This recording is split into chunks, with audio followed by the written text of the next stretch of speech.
अस्सलाम वालेकुम जी। मैं जो डेली केसेस देखता हूँ आपसे हमेशा वही डिस्कस करता हूँ। मेरी यही कोशिश होती है कि जो भी आम रूटीन में प्रॉब्लम चल रही हैं इनको भी हम डिजीज़ या बीमारी ही कह सकते हैं जो हमारे आजकल माशरे में चल रही है।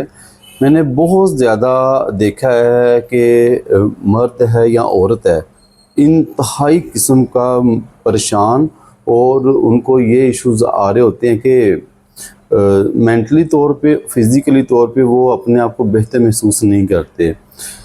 मेडिसिन्स बहुत खा रहे होते हैं लेकिन उनका जो प्रॉपर हल है ना वो कोई क्लियर नहीं करता। हम कहते हैं जी दिमाग में खिंचाव आ रहा है, वो क्यों? क्योंकि मर्ज़ ज़ाहिर नहीं होती। क्यों ज़ाहिर नहीं होती कि वो लेडीज़ या जेंट्स बता नहीं सकता। और जो घर में मसले चल रहे होते हैं कि फ़र्ज़ करें कि आदमी काम पे गया, वो प्रॉपर अपने काम से जाके वापस नहीं आता है और आके घर में कुछ भी नहीं देना लेना और बुरा भला या जो भी नेगेटिव पहलू चलता है तो वो यहाँ लेडीज़ बर्दाश्त ही करे या नहीं भी झगड़ा होता है या कोई चीज़ होती, वो अपने बच्चों को लेके अपने मामलात को, घर को, आगे फ्यूचर के प्लान को सोच के परेशान होकर मज़ीद उनको मेडिसिन में पैसे लगाने पड़ते हैं। बड़े बड़े अच्छे डॉक्टर्स को चेक करवाया जाता है। मैं आपको सिर्फ एक मशवरा दूंगा, मियाँ है या बीवी है या कोई दोस्त हैं, आपस में मिलना जुलना है, बिजनेसमैन हैं, उनको भी इश्यूज़ हो रहा है। कई बिजनेसमैन में आपस में बड़े मसले पैदा होते हैं आपस में, चाहे अपनी दोस्ती की खातिर वो उनको कोई नेगेटिव नहीं बात करते या कुछ कहते नहीं हैं। अगर उनको ये चीज़ें जो ज़ाहिर हो रही होती हैं, मसले हो रहे होते हैं, नहीं भी शो करते, उनको नहीं भी कहते, ठीक है, उनको ये चीज़ें नहीं डिस्कस करते कि हमारे ये मसले आपस में ताकि ख़राब ना हो जाएं, हमारे जो इश्यूज़ आ रहे हैं आपस में वो ख़राब ना हो जाएं। लेकिन मेंटली तौर पे वो बीमार हो चुके होते हैं, हार्ट के पेशेंट बन चुके होते हैं, वो एक दूसरे को नहीं कह सकते। कोई ऐसा इंसान नहीं मिलता जो आपस में अटैचमेंट करवा दें या शो कर सके यार आपका दोस्त, आपका घर वाला या आपका फ्रेंड, आपका भाई ऐसे परेशान है। मैं आपको सिर्फ यही कहूँगा कि अगर आप दूसरों को खुशी देते हैं, अगर तकलीफ़ समझते हैं तो फिर तो बहुत ही अच्छी बात है। छोटा बिजनेस हो या बड़ा हो बहुत ज़्यादा चलता है। मर्ज़ क्यों ज़ाहिर नहीं होती, शो नहीं होती? हम टेस्ट करवा रहे होते थे, जी कुछ नहीं आया, आपको तो तवीज़ हो गई, जादू हो गया, आपको बदनज़री होगी, नो डाउट होता है, ये सारा कुछ होता होगा। लेकिन जब हमारा हम आहंगी नहीं होगी, आपस में दिमागी हालात मिलेंगे नहीं, आपस में अंडरस्टैंडिंग नहीं होगी, तो आप खुद सोच लें ना कि बंदा डिप्रेशन में जाएगा ना। चाहे एक चाहे दोनों जा रहे हो, बास का मैं देखा है दोनों लहदा परेशान है, उनके मामले हल नहीं हो रहे होते।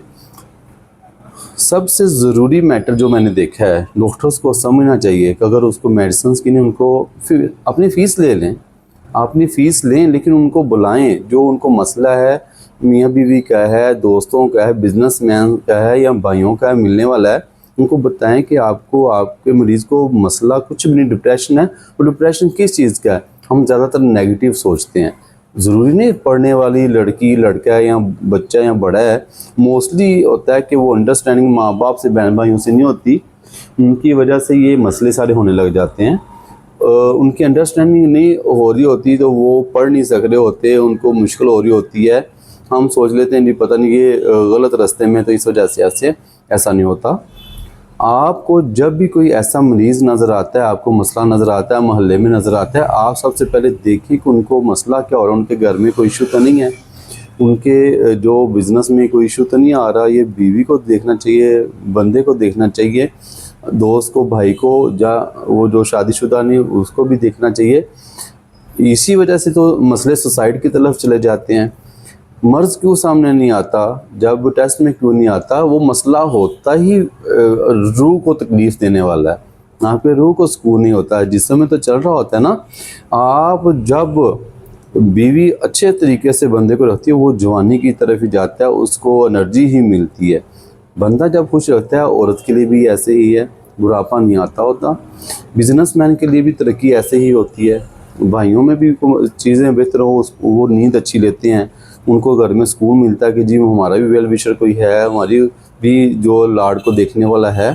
ये सारी एक मर्ज़ है। ये वो मर्ज है जिसको हम दवाई के थ्रू ठीक नहीं करते, लेकिन फिज़िकली थ्रू बातों से उनको सुकून दे के प्रैक्टिकली उसको हम सुकून दे सकते हैं। जब भी हम डॉक्टर के पास जाते तो वो नींद की दवाइयाँ लिख के दे रहे होती हैं, वो उनका समझ नहीं रहे होते। अगर समझ आ भी जाती है वो जी आप डिप्रेशन ख़त्म करें फ़लाँ दवाई ले लें, ऐसा कोई हल नहीं है। सारी दवाइयाँ वही हैं जो हम घर में आम तौर पे पेन किलर खा लें, चीज़ें खा लें, जो बात बढ़ जाती है ना, जो दिमाग की वेन पड़ जाती है, ब्लड आने लग जाता है, ये डिप्रेशन हैं, टेंशन हैं आपस की ही, कोई और नहीं।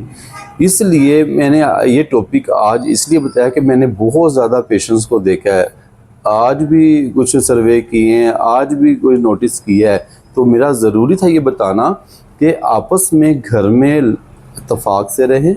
बिज़नेस वाले हैं खुद सोचेंगे कल मैंने अपने बिज़नेसमैन को सुकून देना है, अपने भाई को सुकून देना है, दूसरा बंदा भी ये सोचे। ये वीडियो आपस में ज़रूर शेयर करें, बातें करें, ताकि आपको पता चले कि हम एक दूसरे को जब ये बात सुनाएंगे सुनेंगे तो फिर समझ जाएगा ना। आप देखेंगे भैया मेरा बिज़नेसमैन है, उसको फ़ायदा कैसे होगा, वो आपका सोचेगा। एक तो बरकत भी है, इस्लामी तौर पे भी है, और ये नहीं होगा कि आप अगले का पैसा खा देंगे, हराम भी नहीं होगा। आप खुद अगले को देंगे, वो आपको दे। बात वहीं पे आ जाती है कि अगर हम चोरी करते हैं या अगला दे दे तो बात वहीं पे आती। लेकिन चोरी करने वाले का हमेशा नुकसान होता है, और जो आप खुद दे रहे हैं अल्लाह ताला उसकी निस्बत द दुनिया सतर आखिरत में भी वादा किया गया फ़ायदा होता है। आप अगले का फ़ायदा सोचेंगे तो आपका ऑटोमेटिकली फ़ायदा होना है। अच्छा जी, अब क्या जी फालज हो गया, यकदम लकवा हो गया, हार्ट अटैक हो गया, ये देखा गया। इसी वजह से ना कि आप अपने माइंड को अगले को बता नहीं सकते, आप कह नहीं सकते किस तरीके से कि जी ये झगड़ा होगा, मूड ऑफ हो गया, मसला बनेगा। आप कहते नहीं, अगला सुन रहा चाह रहा होता है कि इसको मसला क्या है, वो बात यूं की तू रह जाती है। आप किसी की भी बात तहम्मुल से सुने। आप देखें कि एक बंदे का जो स्टेटस है, लेवल, आप उसको लेवल दें। एक बंदे का स्टेटस नहीं भी है, आप उसको इज्जत देंगे, वो आपको दे। देखें कमी लोग होती हैं जो कम ज़र्फ़ होती हैं, जो आपकी बात को सुनते हैं, समझते हैं, लेकिन आपको वो इज़्ज़त नहीं देते। हर बंदा नहीं होता कि जिसको इज़्ज़त मिल रही होती है वो आपको नुकसान दे। मेरी बात हमेशा अपने माइंड में रख लें। बड़ी अच्छी परवरिश वाले बड़ी दुनिया पड़ी हुई है, कमो बेशी होती हैं जिनको ना दुनिया का होता है, ना दीन का होता है, ना किसी से होता है, वो अपने लगे हुए हैं यहाँ गलत। यहाँ तक कि कोई भी नशा पीने वाला भी देखेंगे, उसका ज़मीर ज़िंदा होगा ना तो वो आपके साथ भला करेगा। अगर आप किसी से भला करते नहीं होता, लेकिन आपको कमी कोई नहीं आएगी, ना आपकी इज़्ज़त में आएगी, ना आपके माल में आएगी, ना आपके सोने उठने बैठने में, ना आपकी उम्र कम होगी। आपको तो देखें हुकूकुल बात बड़ा ज़रूरी है। जहाँ पे भी आप पढ़ेंगे लोगों के हुकूक बड़े ज़रूरी हैं। अल्लाह ताला की इबादत तो है ही है ना, लेकिन जिससे हमें फ़ायदा मिलना है वो अल्लाह ताला ने रास्ता बताया है। दो रास्ते हैं, अल्लाह का रास्ता और लोगों का रास्ता है, और अच्छाई वाला रास्ता ना ये लोगों का, वो इख्तियार करें। तो ये सबसे ज़रूरी बताना था कि जो मसले आजकल चल रहे हैं वो कोई ये नहीं लोग किसी दवाई से मर रहे हैं, खुराक से मर रहे हैं, वो डिप्रेशन से, टेंशन से मर रहे हैं। कोई घर से लेके जा रहा है कि वो चाह रहा है कि ये भी हिस्सा मुझे मिल जाए, ये जी दुकान मिल जाए, ये पैसा ऐसा मिले कि मुझे ज़्यादा प्रॉफिट हो, अगले को फ़ायदा हो रहा होता है, हम नहीं करने दे रहे होते। पहले लोग थे फ़ायदा देने की कोशिश कर रहे थे, मजबूर हो के वो अपना हिस्सा भी देते थे, फ़ायदा देने की कोशिश करते तो उनका फ़ायदा होता था, यहाँ तक कि रास्ता ढूंढते थे।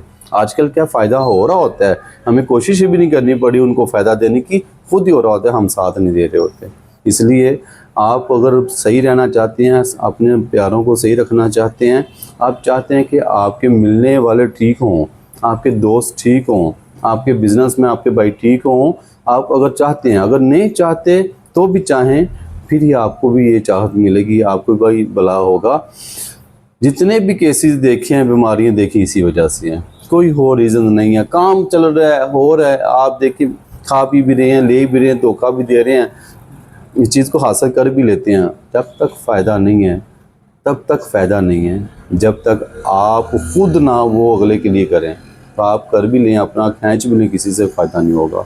इसलिए आप अगर किसी को ठीक करना चाहते हैं, ना फीसें दें, ना पैसे दें, आप कम अज़ कम अपने बड़ों के पास, वालिदैन हैं, बहन भाई हैं, उनके पास बैठे तो सही, उनको समझे तो सही हुआ क्या है। चाहे आप जितने भी मसरूफ़ हैं, आपको बैठना चाहिए, सुनना चाहिए। एक दूसरे को टाइम दें, समझें, कोशिश करें। अगला नेगेटिव भी बोले, बुरा ही बोले, आपने अच्छा ही बोलना है। करके तो देखें। आपका बिजनेस है, आपको वो पैसे दे रहा है, चाहे आपसे ले रहा है, आप करके तो देखें। दे के देखें, किसी को कुछ पल्ले से हार के देखें, कुछ अल्फाज को छोड़ के देखें, कुछ खामोशी करके देखें। एक लेडीज़ किसी बुज़ुर्ग के पास गई कि मेरा हस्बैंड लड़ता है तो मैं क्या करूँगा। उन्होंने कहा जब लड़ेगा ना, ये तवीज़ ले लो, अपने दांतों में दबा लेना है। तो जब वो झगड़ा होता था, वो दांतों में दबा लेते। 1 महीने के बाद आई, उसने कहा बड़े ही अच्छे फ़ायदे हुए हैं, आपके तवीज़ ने तो काम कर दिया। उन्होंने कहा तवीज़ में पता क्या था? उन्होंने कहा कुछ नहीं।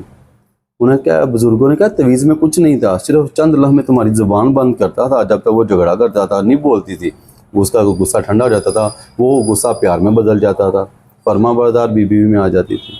वो हैरान होगी। अच्छा जी, ज़ुबान के ही सारे असरात होते हैं। ये सिर्फ बीवी के लिए नहीं, दोस्तों के लिए भी है, बिजनेसमैन के लिए भी है। दिमाग को भी ऐसे खामोश रखें, दिमाग को ज़्यादा ना चलाएं कि हम कैसे अगले को धोखा देंगे, चीज़ें देंगे।